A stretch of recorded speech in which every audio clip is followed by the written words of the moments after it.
I explained it to my best friend over coffee on Tuesday. Morning tried different words, softer words, tried to make it sound less dramatic than it felt. She listened, nodded, said he seems nice though, said all relationships have rough patches. I left feeling crazy, feeling like maybe I was making something out of nothing, maybe I was being too sensitive, maybe the problem was me. I explained it to my sister on the phone Wednesday night. She'd met him twice, liked him both times. I tried to describe the small moments, the shifts in mood, the way I felt walking on eggshells without knowing why. She said, maybe you're overthinking this. Maybe you're stressed from work and projecting. I hung up feeling more alone than before I called. I explained it to my therapist Thursday afternoon. She listened carefully, took notes, asked gentle questions. I heard myself minimizing as I spoke, softening the edges, making it sound manageable. She asked if I felt safe. I said yes, physically yes. Emotionally, I don't know. She wrote something down. I explained it to my coworker over lunch Friday. She'd asked if everything was okay, said I seemed distracted lately. I gave her the abbreviated version, the highlights, the parts that didn't make me sound unstable. She said relationships are hard, said her husband drives her crazy sometimes too. I nodded, agreed, stopped trying to make her understand. I explained it to another friend Saturday at a birthday party. She'd noticed I'd been distant, asked what was going on. I started the story again. Heard the same words coming out, the same explanations, the same justifications. Watched her face glaze over, realized she didn't get it. Couldn't get it? Why would she? I didn't fully get it myself. I explained it to my mother Sunday during our weekly phone call. She asked about him. I told her it was complicated, tried to give specifics. She said marriage is work, said relationships require compromise, said I seemed to be looking for problems. I got off the phone and cried. 7 times in 1 week, 7 different people, 7 different versions of the same story. Different words every time, calibrated to the audience, to what they could handle, to what they believe. Same core truth underneath, same confusion, same desperation to be understood. To make someone see what I was seeing, to have someone validate that what I was experiencing was real, was wrong, was worth leaving over. And that's when it landed, really landed, sitting alone Sunday night after the call with my mother, staring at my phone, scrolling through text conversations where I tried to explain, seeing the pattern laid out across weeks, across months, the constant explaining, the relentless justifying, the exhausting work of trying to make my reality credible to others. And it hit me like cold water, like a slap, like waking up suddenly from a dream that had felt real. The explaining was the proof. The need to convince others was evidence I'd already been trained to doubt my own perception, trained to seek external validation for internal knowledge, trained to believe that my experience wasn't real unless someone else confirmed it. I'm 31. I've been in this relationship for 14 months, and I've spent at least half that time explaining it to other people, trying to make them understand, trying to make it make sense, trying to figure out if what I'm experiencing is reasonable, if my discomfort is justified, if I have the right to feel the way I feel, and the fact that I need other people to tell me my own feelings are valid. That's the clearest sign something is fundamentally broken, not in the relationship, in me, in my ability to trust myself, in my capacity to know my own reality without requiring consensus. When you find yourself explaining the same situation to different people using different words, hoping someone will finally get it, when you're working to make your reality sound believable, when you're softening the truth so it doesn't seem dramatic, when you're minimizing your own experience so others won't think you're exaggerating, you're not seeking advice anymore. You're seeking permission to trust yourself, permission to believe what you already know, permission to act on information you already have. And the fact that you need permission means the training worked perfectly, means you've been systematically taught that your perception is unreliable, that your feelings need verification. that your experience requires external confirmation before it counts as real. If you've ever told the same story 5 times to 5 different people, if you've changed the details based on who's listening, if you've found yourself defending your right to be uncomfortable, if you've needed someone else to say yes, that's wrong. Before you could believe it was wrong, don't comment, just notice. Notice the pattern in yourself. Notice how much energy you spend convincing others instead of trusting yourself. Because what I'm about to explain is how the training happens. How you go from instinctively knowing something is wrong to meeting a committee to confirm it. How explaining becomes compulsion. How the need to be understood becomes proof you've stopped understanding yourself. We met in April, early spring. I was 27, he was 32. We had mutual friends from college, met at a dinner party someone threw. One of those things where you don't know most of the people, but the host insisted you fit right in. He was sitting across from me. We talked about work, about books we'd read recently, about travel, easy conversation, intelligent, engaging, no pressure, no intensity, just 2 people finding common ground. He asked for my number before I left. I gave it to him, drove home feeling good, feeling like maybe this could be something. We started seeing each other casually, coffee dates, drinks after work, once a week, sometimes twice, nothing rushed, nothing overwhelming. He was attentive but not clingy, interested but not intense, asked questions, listened to answers, seemed genuinely curious about my life, my thoughts, my experiences. It felt refreshingly adult, like dating someone emotionally mature, someone who had their life together, someone secure enough not to need constant validation or attention. I told my friends I'd met someone, said it was early but promising, said he seemed really stable, really healthy. They were happy for me, said it was about time. The first 6 weeks were consistently good, not fireworks, not overwhelming passion, just steady, reliable, enjoyable connection. We saw each other twice a week, texted regularly, but not constantly. He had his life. I had mine. We were building something together without sacrificing our individual identities. It felt balanced, sustainable, like the kind of relationship I'd been hoping to find, the kind where both people are whole independently and come together by choice rather than need. I wasn't explaining anything to anyone yet because there was nothing to explain, nothing that needed justification or translation. It was exactly what it appeared to be. The first time I tried to explain something that felt off was maybe week 8. I was having coffee with my best friend. She asked how things were going with him. I said good, really good actually. But there's this one thing, and I tried to describe it. The way he'd sometimes go completely quiet, not angry quiet, not upset quiet, just absent quiet, like he'd checked out while sitting right next to me. She asked if I'd mentioned it to him. I said yes. He said he's an introvert. He needs alone time to recharge. Even when we're together, sometimes he needs internal space. She said that makes complete sense. Introverts need that. Seems healthy that he's communicating his needs. I agreed. Felt silly for bringing it up. Felt like I was creating problems where none existed. That was the first seed. The first moment I sought someone else's interpretation instead of trusting my own. I knew the silence felt different from normal introversion.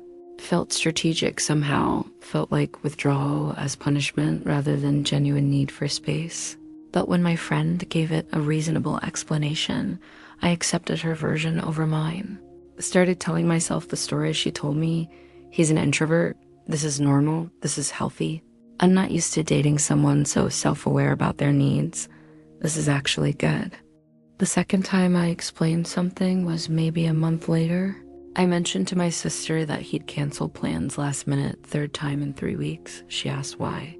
I said work came up, family emergency, something with his car, a different reason each time. All legitimate on the surface. She said sounds like he's going through a stressful period. I said yeah, I think so, but I heard myself making excuses even as I said it. Heard myself constructing narratives that made his behavior reasonable. She asked if it bothered me. I said no, I mean a little, but I understand. People get busy, life happens, and there it was again, seeking her validation, seeking permission to be bothered. And when she gave me understanding instead of concern, I took it as confirmation that my discomfort was petty, was unreasonable, was something I needed to work on. By month 4, I was explaining him constantly to friends, to family, to coworkers who made casual conversation. Every explanation was slightly different, carefully calibrated to the audience, to what they could handle, to what would make sense to them. To my mother, I emphasized his positive qualities, his education, his career, his family background, how respectful he was, how well he treated me most of the time. To my close friends, I was more honest but still careful. Mentioned frustrations but immediately followed them with justifications. He's under a lot of pressure at work. He's dealing with some family stuff. He's actually amazing when things are good. To my therapist, I was most honest. But even then, I caught myself softening the edges, minimizing the impact, explaining away the moments that felt worse. The explaining became automatic, reflexive. Someone would ask how things were, and I'd launch into it, into explanation, into justification, into translation of my experience, into language they'd accept, trying to make the relationship make sense to them so it would make sense to me, using their reactions as a barometer for whether my concerns were legitimate. If they seemed worried, I'd immediately backtrack, add more context, more positive details. If they seemed unconcerned, I'd feel relief. See, it's fine. Everyone says it's fine. I'm overthinking like I always do. I started keeping a mental catalog of his good qualities. A list I could recite when explaining, when defending, when justifying why I stayed. He's intelligent, well-read, successful in his career, close with his family, capable of really deep conversation, thoughtful when he wants to be. The sex is good. We have the same sense of humor. He makes me laugh. He challenges me intellectually. I'd pull from this catalog strategically, deploying different qualities for different audiences, whatever would make them understand why the relationship was worth the occasional difficulty, worth the moments that felt wrong, worth staying. What I didn't notice, what I couldn't see from inside it, was that healthy relationships don't require constant explanation, don't require you to maintain a catalog of positive qualities to justify their existence, don't require you to convince others they're good, don't require you to translate your experience into more palatable language. When a relationship is actually healthy, you don't spend energy making it sound healthy. You just live it. The fact that I was explaining constantly was the evidence I needed, but couldn't see because I'd been trained to trust. External validation over internal knowing. By month 6, the pattern was deeply established. Something would happen that felt wrong. I'd feel discomfort immediately. I'd start explaining it to myself, having long internal conversations where I'd build cases both for and against my own feelings. He was tired. He didn't mean it that way. I'm too sensitive. I'm reading into things. But also that hurt. That wasn't okay. I have a right to feel upset, back and forth, exhausting internal debates that went nowhere. Then I take it external, explain it to a friend, to my therapist, to my sister, gauge their reaction, let their interpretation override my own. The internal explaining was worse than the external, more relentless, more exhausting. I'd replay conversations in my head for hours, analyzing every word, every tone shift, trying to determine if I'd interpreted correctly, if my reaction was appropriate, if I had the right to feel hurt. I'd second guess every feeling, every boundary, every moment of discomfort, asking myself constantly if I was being fair, if I was being reasonable, if I was seeing clearly. The questioning never stopped, became background noise, a constant hum of self-doubt. I started writing things down, keeping notes on my phone, specific incidents with dates and context, direct quotes when I could remember them, not because I planned to use them for anything, just because I needed external proof of my own memory, needed documentation that things had actually happened the way I remembered them happening. I'd go back and read these notes when I felt like I was losing my mind, when I felt like maybe I was making everything up, when I needed evidence that my experience was grounded in observable reality and not just my perception. The fact that I needed written documentation of my own life should have been the clearest possible. Sign that something was catastrophically wrong, but I was too close to see it, too trained to trust it. My therapist was the one who first named the pattern. I was in session month 7, explaining something he'd said, trying to figure out what he'd meant by it, trying to determine if I had the right to feel hurt. Going in circles, building arguments, she stopped me mid-sentence, asked how much time I spent analyzing his words, his moods, his behaviors. I said I don't know, a lot, more than I'd like to. She asked how much time I spent trusting my own interpretation without needing to verify it. I couldn't answer, went completely quiet, felt something crack open. She said when you spend more time explaining your experience than living, it when every feeling requires external verification before you trust it. When you need consensus to believe your own reality, you've been trained systematically to doubt yourself, trained to outsource. You're knowing trained to seek permission for feelings and perceptions you're inherently entitled to have. The explaining isn't helping you understand the relationship. It's keeping you trapped in it. It's evidence the training is complete. I sat with that for days, couldn't stop thinking about it. Started noticing how often I explained, how automatic it had become, how much mental and emotional energy I spent trying to make others understand what I was experiencing, trying to get them to validate my reality so I could trust it. I'd be mid-explanation to a friend and suddenly hear myself, hear the desperation, hear the need, hear how hard I was working to convince them of something I already knew but couldn't let myself believe. The worst part, the part that made me feel sickest, was realizing this pattern predated the relationship. I'd always been someone who explained, who sought consensus, who needed external validation, had always struggled to trust my own knowing without confirmation. The relationship hadn't created this vulnerability. It had found it, had pressed on it systematically, had exploited it, had taken an existing crack and widened it into a chasm, had weaponized my need to be understood against my ability to understand myself. He never had to explicitly tell me I was wrong about anything, never had to directly say my feelings were invalid, never had to gaslight me in the obvious ways. He just had to create situations where my interpretation seemed unreasonable, where my discomfort seemed disproportionate, where my concerns seemed dramatic compared to his calm rationality. Then let me do the rest, let me explain it away, let me convince myself I was overreacting. Let me seek validation from people who couldn't possibly see what I was seeing because they weren't living it. The training was brilliantly subtle.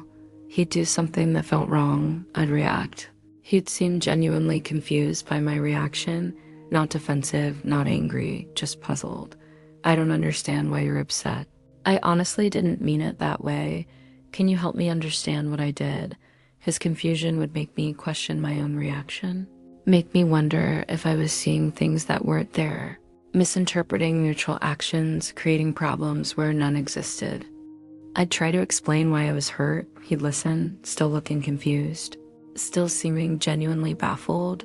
I really don't see it that way, but I'm sorry you feel that way. I never intended to make you feel like that. And there it was, the gap, the space between my experience and his intention.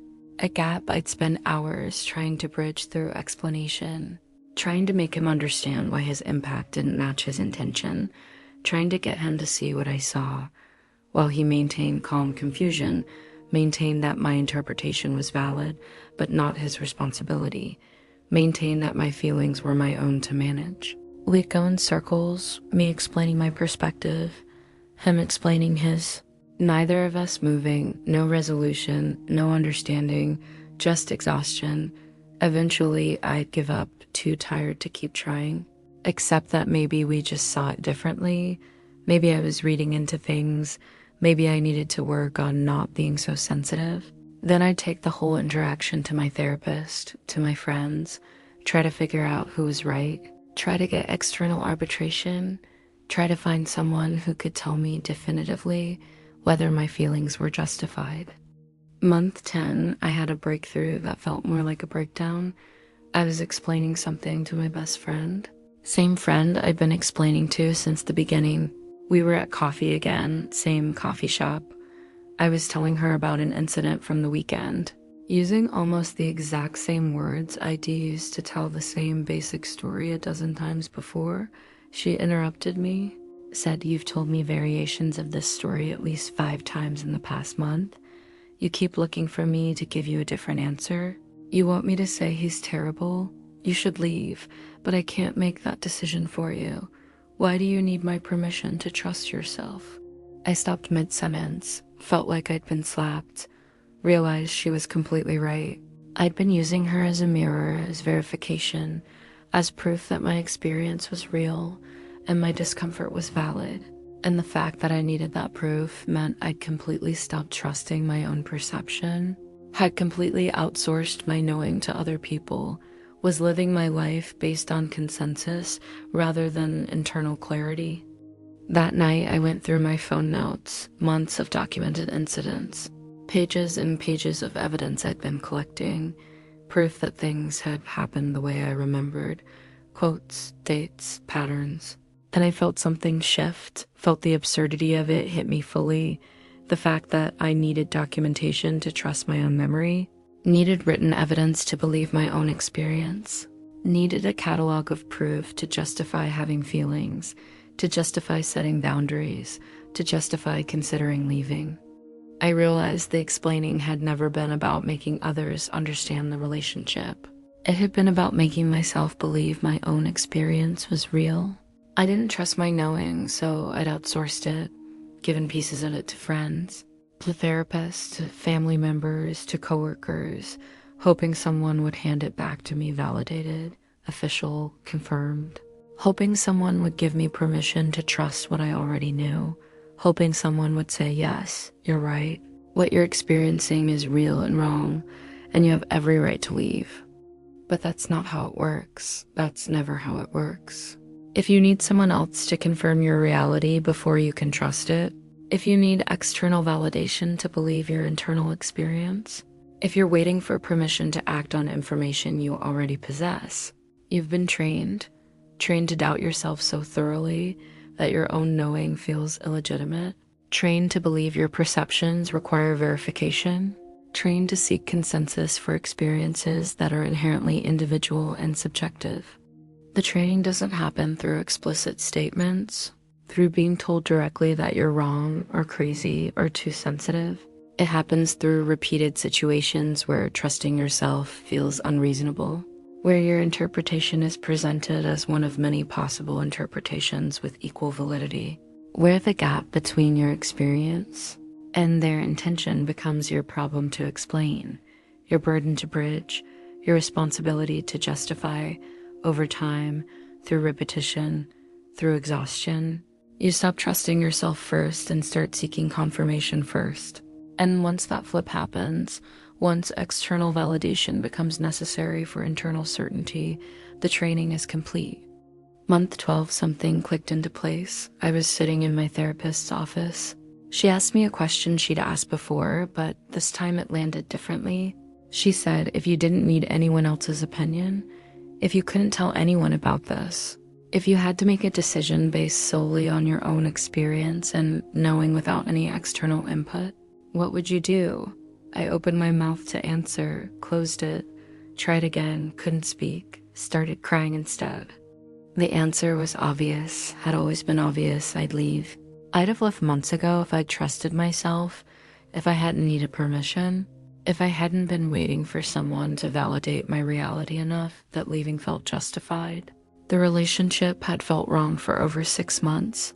I'd known it in my body, in my gut, in the way I couldn't sleep before seeing him, in the way I felt relief when plans got canceled, in the constant low-grade anxiety that had become my baseline. I'd always known, but I couldn't let myself know what I knew without confirmation. That session changed something fundamental. I stopped explaining after that, stopped telling the story to friends, stopped seeking their reactions. stopped calibrating my reality based on their responses. I sat alone with my own knowing, let myself feel the discomfort without immediately explaining it away, trusted my gut without requiring verification, believed my experience without needing anyone else to confirm it, and from that place, from that simple act of trusting myself first, everything became clear.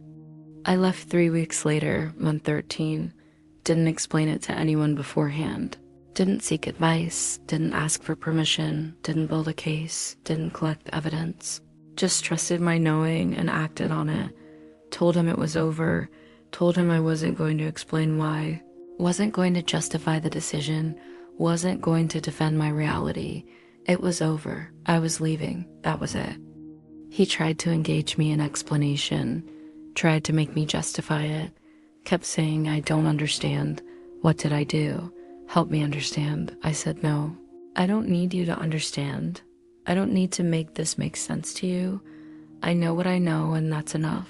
He looked genuinely shocked, had never seen me refuse to explain, had gotten used to me twisting myself into knots, trying to make him see my perspective. My refusal to engage broke something in the pattern. The weeks after I left were disorienting. I catch myself starting to explain to people, starting to justify the decision, starting to build cases for why leaving was the right choice.